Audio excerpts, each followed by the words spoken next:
সারা দেশের মতো মুজিবনগরেও টানা ৩ দিনের বৃষ্টিতে ক্ষতিগ্রস্ত অসহায় পরিবারের মাঝে খাদ্য সামগ্রী বিতরণ করছে উপজেলা প্রশাসন।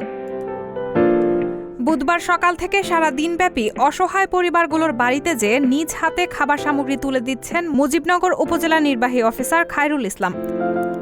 এ সময় প্রকল্প বাস্তবায়ন অফিসার মাশরুবা আলমও উপস্থিত ছিলেন। এ সময় উপজেলা নির্বাহী অফিসার খায়রুল ইসলাম অসহায় মানুষদের সরকারিভাবে বিভিন্ন সহযোগিতা করা হবে বলে আশ্বস্ত করেন। তিনি বলেন, প্রথম পর্যায়ে উপজেলা প্রশাসনের পক্ষ থেকে বিপদগ্রস্ত পরিবারগুলোকে সাময়িকভাবে 10 কেজি করে চাল দেওয়া হচ্ছে। পরবর্তীতে তাদের সরকারিভাবে আরও সহযোগিতা করা হবে। রায়হানা মুন, সবার কথা।